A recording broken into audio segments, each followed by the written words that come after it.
Brent Randall with you in the KYCC studios, and we are thrilled to have on the line with us right now the one, the only Lauren Daigle. Hello, Lauren. Hello, Brent. Thank you so much for having me. I'm so grateful to be here. We're glad to have you on the air with us. Now, we understand you are coming to Stanford for a concert on Thursday night, August the 29th. You're still on your Kaleidoscope Tour. Yes, we are. It's the Kaleidoscope Nights Tour, which has been so much fun. We've been doing the amphitheater run. And when I tell you, I am so excited to get to California because we are currently... we've toured from everywhere from the north. Now we're down in the south, and let me tell you, it is 101 degrees outside, and we have been dancing in the heat.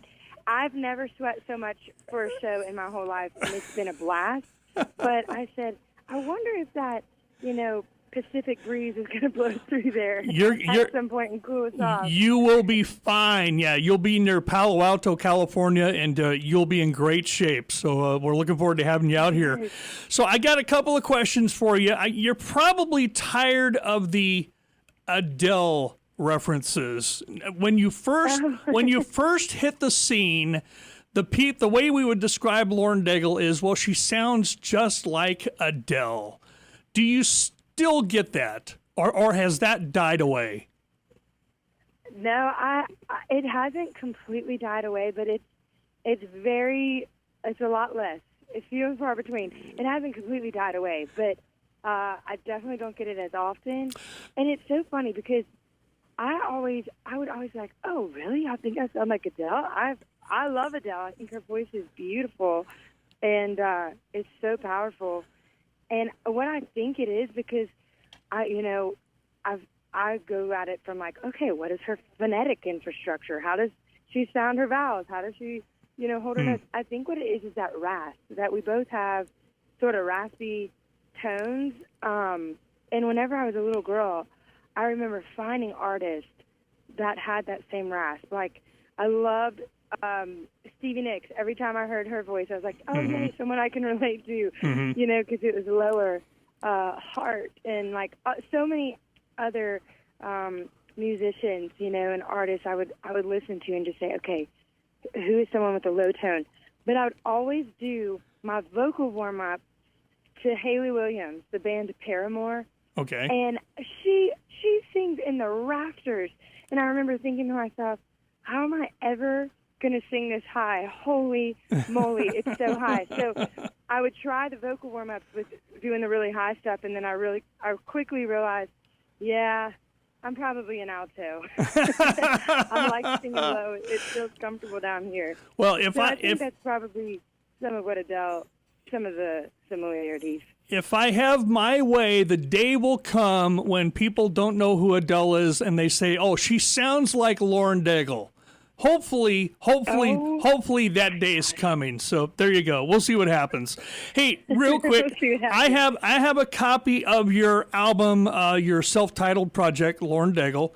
I have 2 questions about 2 songs, neither of which we play on KYCC. So Brent Randall is asking this for Brent Randall, but others who may own the album are already asking the same question. So here we go. Number 1, and very short answers here. Number 1. Okay. Where is Saint Ferdinand? What is that song about? Short answer. What's that song about?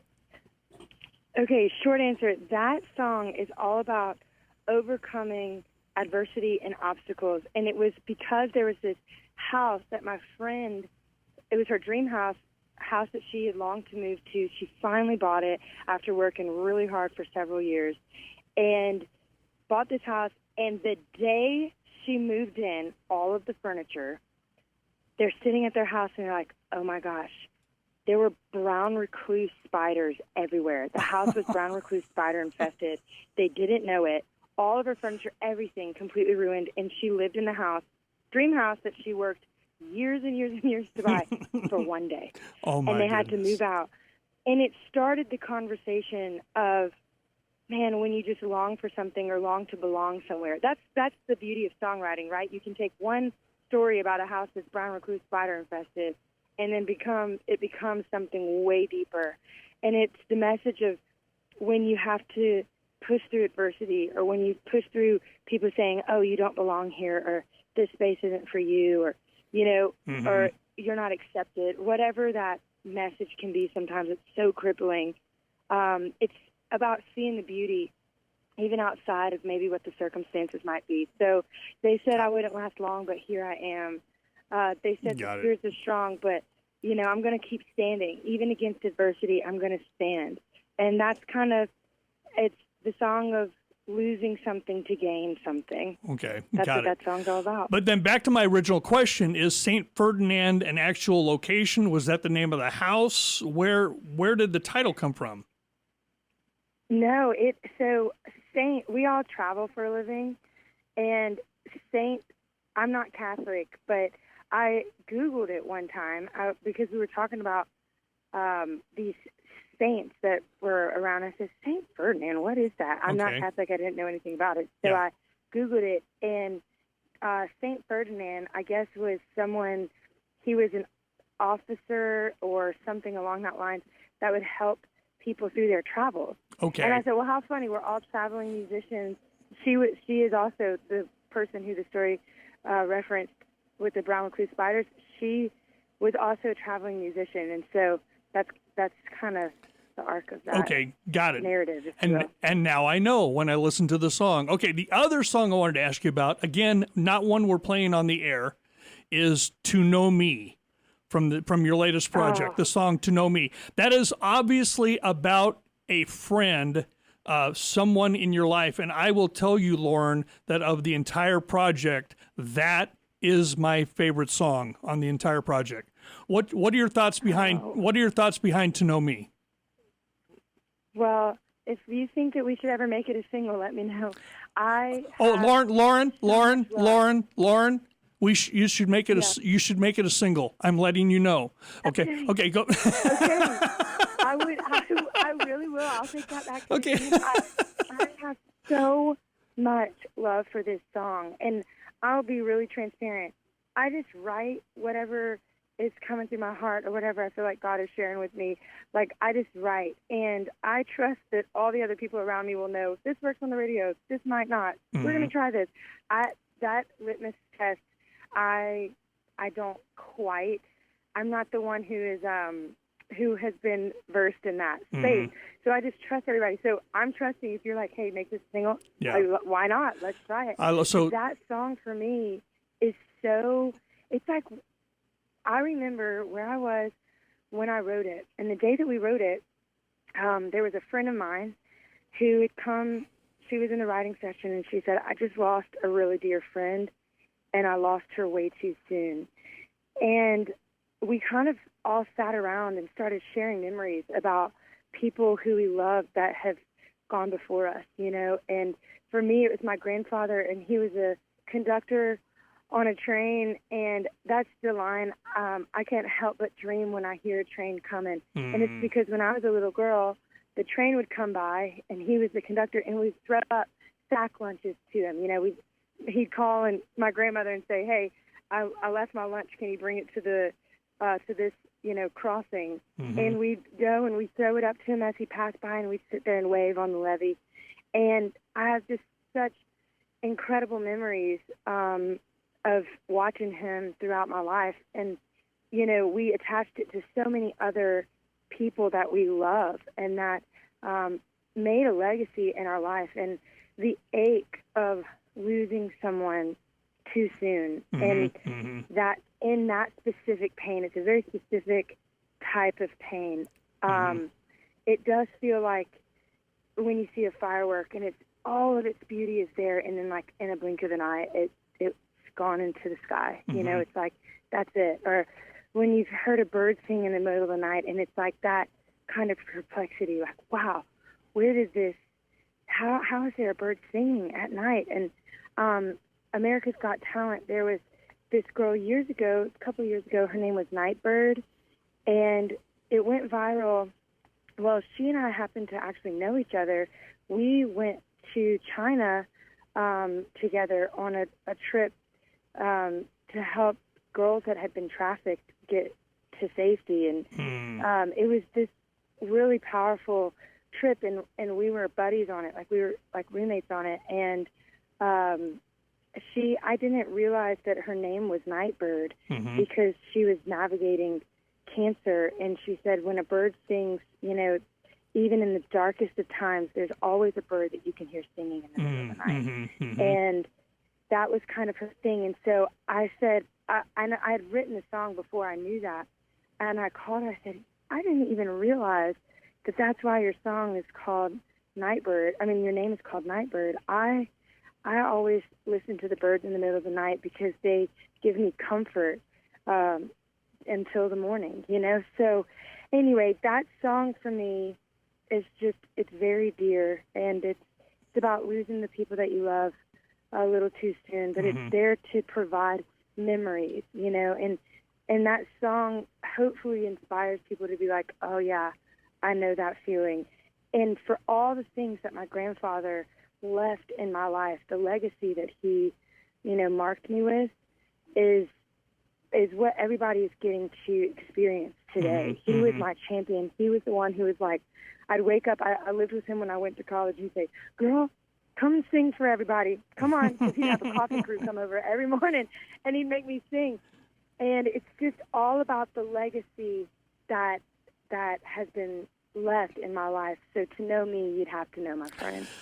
Well, and I would say, and I don't know what your record company will say about releasing it as a single, but I will tell you that it's a universal theme. Everybody has lost somebody too soon, and everybody, I think, would relate to that song. So for those that have a vote, I would vote that To Know Me gets released as a single.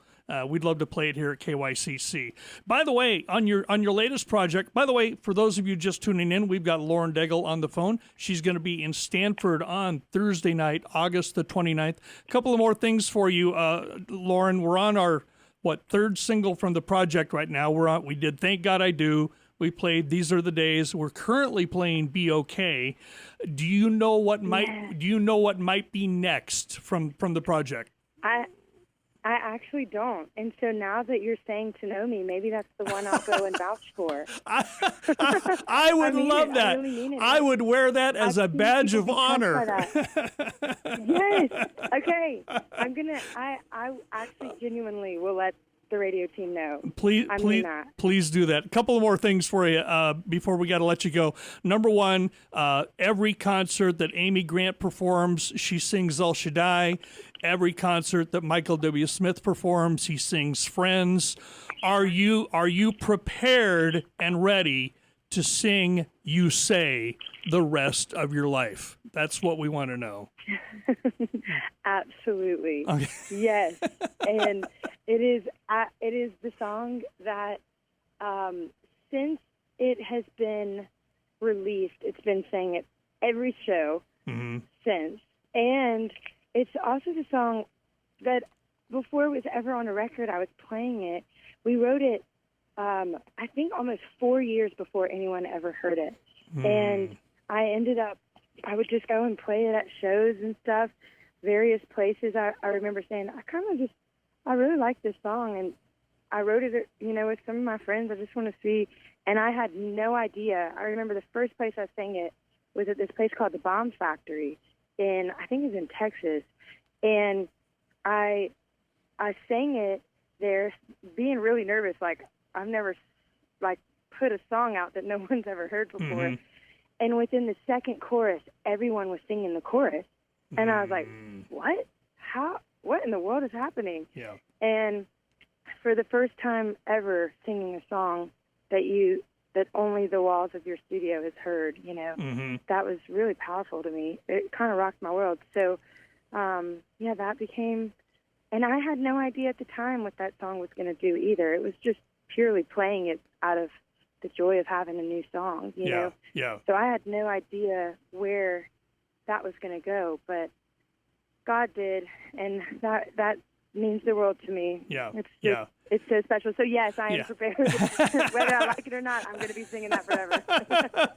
Oh, I saw you at the Golden One Center in Sacramento last year, and of course the whole audience is waiting for You Say. You know, I'm with my wife. I'm telling her she's not done until she does You Say. She's not done until she does You Say, and you saved it for the very end, and it was phenomenal. So, last question for you: I hate to ask you this while you're on a tour for another project, your current project, but are you also writing and working on whatever's next, whatever your next project is? Is there something in the works? Yes, we started writing just while we had a break over, I think it was December and January, and I got some of the guys in the band over to my house, and we all started writing some songs. So, those are sitting, and we're waiting to see what happens with those. And then I have an idea for a couple projects for next year. So, yes, music is about to be made. Very good. Good to hear. We've got Lauren Daigle on the phone. She is going to be in Stanford on Thursday night, August the 29th. All your tickets and details, KYCC.com. Lauren, it has been an absolute delight. And if you release To Know Me as your next single, I will take all the credit. Thank you so much. Yes, Brent. Yes. I'll say, Brent Randall, he's the one who made this happen. I love it. Have a great day, Lauren. Thank you for your time. Thank you. I appreciate it. All right. I'm going to tell you one quick thing, and we'll let you go. And Sarah, you can jump back on. We're done. I made this joke on the air, Lauren. We were playing CC Winans' "Believe for It." We were playing it for about 6 weeks or so, and then they came out with the remix with you on it. And so we switched it out, and the joke I would tell on the air is, how do you make a CC Winans song better? The way you make a CC Winans song better is you add Lauren Daigle to the song, which is absolutely what we think, and we're still playing that version. So thank you for doing that. So that song is one of my favorite songs I've ever been a part of. Yeah. Ever. Like, even my records, everything. Like, it is one of the songs I'll never forget. You know, a lot of times you can sing a part in your own studio and then you just send the file over. That was not the case. We were literally singing in the same booth, toe-to-toe. Our mics were facing each other. You know, we were staring at each other. And there's something so powerful about having someone, the legend that is CC Winans, right? Her voice is just unbelievable, but her humility is breathtaking. And to be able to stand next to someone like that and sing, it was just like, wow. I feel like the 10,000 hours and all the things that you do, these are the moments that teach you beyond anything. And it was so beautiful. I'll never forget it. Wow. That's a great story. Thank you for adding that. I appreciate that. So, all right, Yeah, Lauren, very nice meeting you. Sarah, thank you for making this happen. We appreciate you guys. Thank you so much. Yes, of course. Thank you. Okay, All right, okay. Okay, God bless, ladies. All right, bye, Brent. Take care. Bye-bye. God bless you.